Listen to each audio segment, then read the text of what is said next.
Voilà, c'est tout ce qu'on pouvait dire. Malheureusement, on n'a pas assez de temps. Vous pouvez continuer les débats chez vous, fidèles auditeurs. À présent, nous allons donner la parole à notre invité. Il s'agit de Monsieur Moussa Samoura. Il est juriste. Avec lui, nous allons parler de la création de cette commission chargée de récupérer les biens de l'État. Pourquoi pas aussi évoquer cette CRIEF. Bonsoir à vous, Monsieur Samoura. Bonsoir, Monsieur Bangoura. Bonsoir à vos invités. Bienvenue dans cette émission. Merci, c'est un plaisir. Alors, on s'intéresse à un juriste aujourd'hui parce qu'on aimerait bien être éclairci autour de ces différentes créations. On nous parle de la CRIEF. Maintenant, c'est une commission chargée de récupérer les biens de l'État. D'abord, que pensez-vous quelle lecture faites-vous de cette création? Comment vous l'appréciez? Merci de cette belle question. Et ce qu'il faut préciser, prime abord, c'est que la CRIEF a été créée par une ordonnance, en principe en droit qui relève du domaine de la loi. Mais puisque nous sommes dans une période exceptionnelle, je crois que l'excuse peut être trouvée. Et peut-être éventuellement que la question fera l'objet de débats au sein des CNT pour donner la forme juridique beaucoup plus légitime. Je crois que la réalité exige peut-être, comme le colonel Mamadi Doumbouya est dans la logique de ses engagements depuis la prise du pouvoir le 5 septembre passé, moi je crois que c'est dans cette logique de moralisation et pourquoi pas récupération des biens des derniers publics qui ont été vraiment détournés de façon parce qu'il n'est sorcier pour personne, il n'est secret pour personne dans notre pays que nous avons traversé des moments vraiment de véritables pillages des derniers publics dans ce pays-là.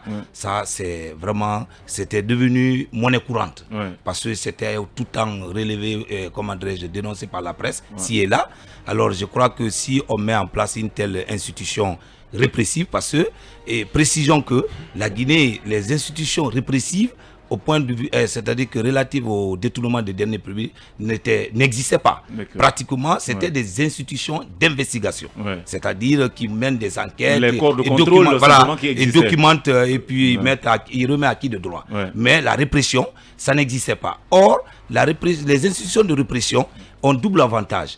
Le premier avantage déjà, c'est la mesure dissuasive. Parce que les éventuels coupables, chassant que ces institutions existent, ça les pousse, ça les dissuade déjà à commettre ces éventuels détournements. Ça, c'est de deux, quand il est commis aussi, ces institutions servent aussi à vraiment non seulement récupérer les biens de l'État, mais à punir aussi ceux qui sont derrière ces différents détournements. C'est pourquoi on ne peut que... C'est un acte salutaire, il faut le dire. C'est un acte salutaire, comme je l'ai dit, et exceptionnellement qu'il faut l'accepter parce que nous sommes dans la transition, mais éventuellement, ce qui serait souhaitable, pour donner beaucoup plus de légitimité, de légalité à ces institutions, je crois qu'ils doivent faire l'objet des lois.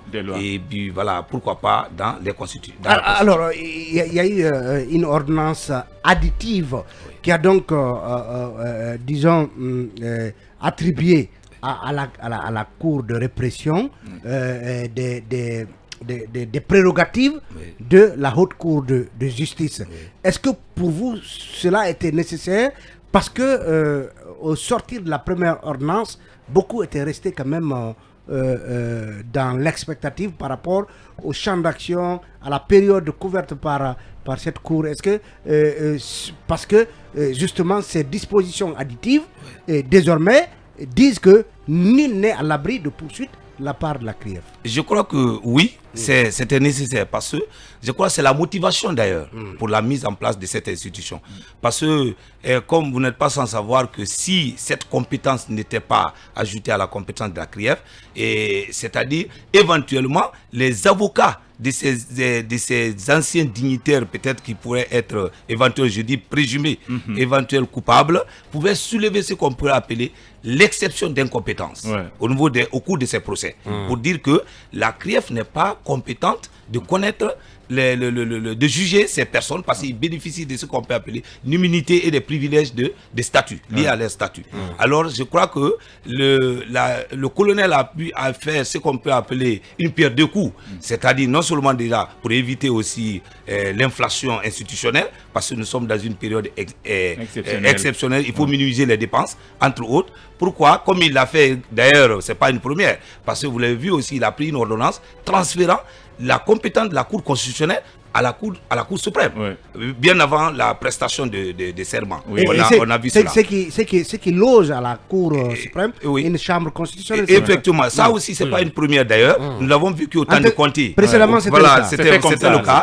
Il y avait la chambre administrative et constitutionnelle qui se prononçait sur ces questions constitutionnelles qui relevaient de la Cour constitutionnelle. Alors, je crois que effectivement, c'est nécessaire parce que tout simplement, ils veulent. Je crois que ça témoigne la volonté de ces dirigeants d'aller jusqu'au bout de leur engagement à traquer les biens mal acquis et non seulement à moraliser la vie publique. Peut-être, je ne vais pas moraliser la parole, mais certains se posent la question de savoir qui doivent composer cette cour, de sorte à lui assurer le maximum de moyens et de compétences humaines, mais aussi le maximum d'indépendance par conséquent. Bon, je crois qu'ils ne se sont pas prononcés sur les critères de choix par rapport. Tout porte à croire quand quand même que justement vous, qu'est-ce que vous pensez? Bon, non seulement déjà, compte tenu du trempe de l'institution, il faudrait quand même que ça soit des hommes aguerris. Il faut des hommes très aguerris au point de vue magistrat, au point de vue magistrature, c'est-à-dire au point de vue justice, au point de vue intellectuel, au point de vue de la compétence, et surtout qui peuvent être à l'abri de toute tentation. La probité morale, effectivement, le parcours, c'est très important parce que c'est pas les personnes qui doivent éventuellement être interpellées. Je pense bien que ça ne serait pas les moindres, certainement. Alors que, comme vous l'avez dit tout à l'heure, c'est les gens certainement qui auront les moyens.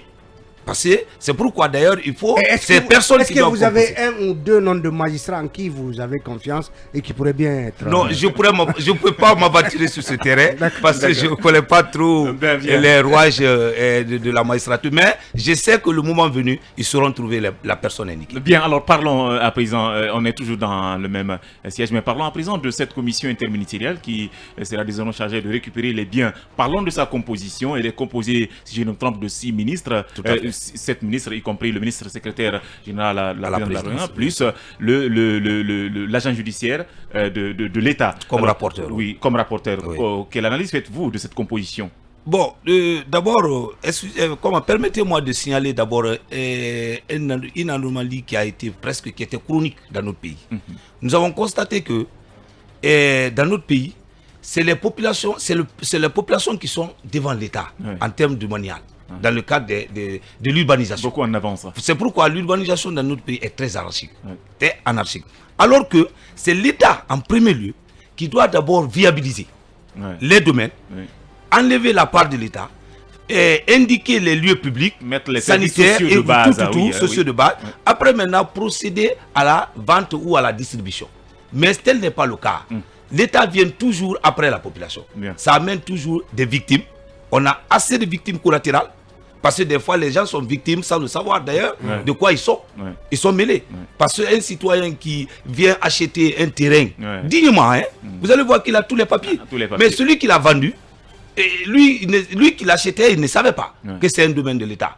Alors aujourd'hui, dire qu'on va récupérer les domaines de l'État, c'est quelque chose de salutaire. On a dit les biens de l'État. Les biens de l'État, pardon. Justement, mais y compris. Pour vous, c'est quoi ces biens de l'État? Bon, je crois que l'ensemble, les biens de l'État, c'est tout ce qui relève c'est-à-dire du domaine public.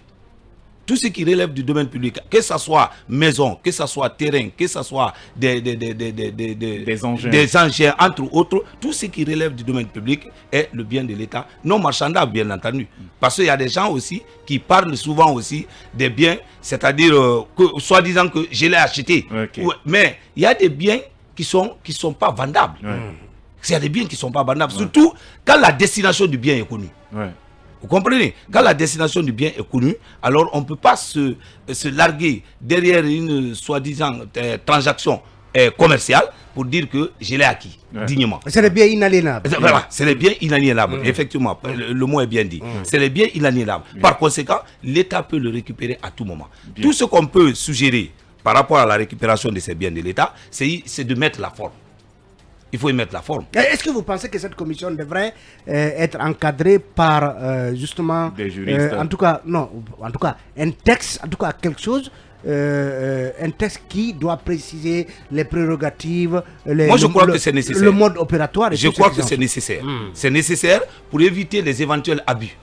Et c'est vrai que vous l'avez parlé des différents ministères. Justement. Et effectivement, parce que ça relève de leur domaine. Oui, ok. Parce que naturellement d'aucuns estiment qu'il oui. y a le patrimoine bâti qui est là, il y a l'agent judiciaire qui devrait s'en occuper. Pourquoi mêler les ministres et tout? Bon, mêler les ministres, peut-être que c'est une manière aussi de donner beaucoup plus d'importance par rapport à la nécessité de récupération. Parce qu'il faut en finir une fois pour toutes avec ces questions qui sont très récurrentes.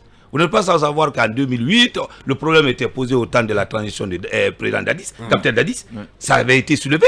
Ils avaient même commencé à certaines récupérations, entre autres. Après 2010, on se rappelle de la ferme de Diallo Sadaka. Voilà, vous le savez. Voilà, pendant tout le temps du régime du professeur Alpha Condé, on ne parle que ces questions de biens. À un moment donné, c'était devenu tellement politique. Chaque fois qu'on voulait menacer l'adversaire politique et autres, là, on soulève quelque chose. Bon, c'est question de biens. C'est pourquoi, si vraiment cette fois-ci la gente a la volonté, avec la forme, comme je l'ai dit, de mettre fin à cette question une fois pour toutes, pour que désormais, que vraiment qu'on n'est plus amené, qu'on ne soit plus amené à vivre ces questions de biens de l'État. Mais surtout, ce qui est plus important, il faudrait que nos autorités, que ce soit ceux-là et ceux qui viendront après, c'est-à-dire qu'ils apprennent à anticiper sur les populations. Avant l'installation des citoyens. Parce que pour ne pas vous couper, si vous regardez la route Koya-Kindia, le long de la route, de part et d'autre, est complètement vendue. Complètement. C'est vendu, ce n'est pas viabilisé. Les citoyens envahissent les lieux et après maintenant, les autorités viendront. Voilà, on vient maintenant, il faut déguerpir. Et vous allez voir que quelqu'un, ce qu'il a cherché pendant 20 ans, il est parti investir dans une maison où il loge avec sa famille. On dit que ça ne vous appartient pas. Il faut démolir.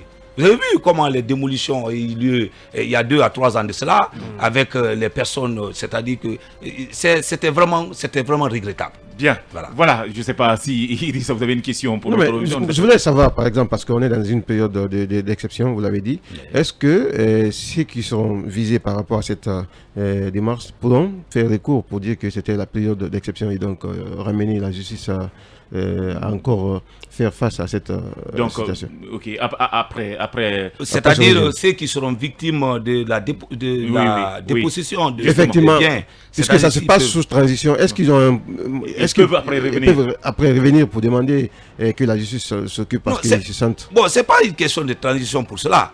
À tout moment, quand vous vous sentez léger dans vos droits, vous pouvez réclamer. Vous pouvez réclamer justice. Mais ce qui reste clair, tout acte qui va être posé maintenant là, on ne peut pas parler de questions de transition pour ça parce que l'État c'est une continuité. C'est une continuité et en plus, même les institutions qui doivent continuer après, c'est pendant la transition qu'on va mettre ces institutions.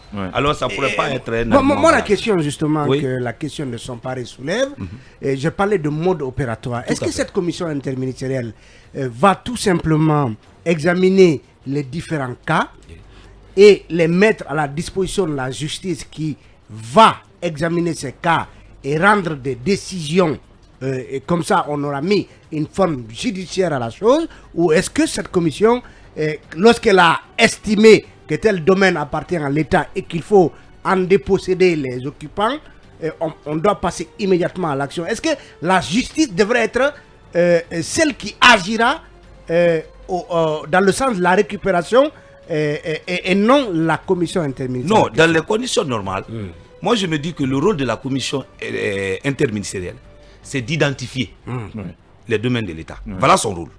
Il ne s'agit pas d'aller vaille que vaille, prendre. Non, c'est d'identifier. Et voir s'il y a nécessairement, s'il y a des contentieux, il faut transférer les contentieux au niveau de la justice. Si je possède, j'occupe un domaine de l'État, cette commission m'interpelle pour dire que monsieur, là où vous vous occupez là, c'est le domaine de l'État. Moi, je dis, voilà mes papiers légalement établis.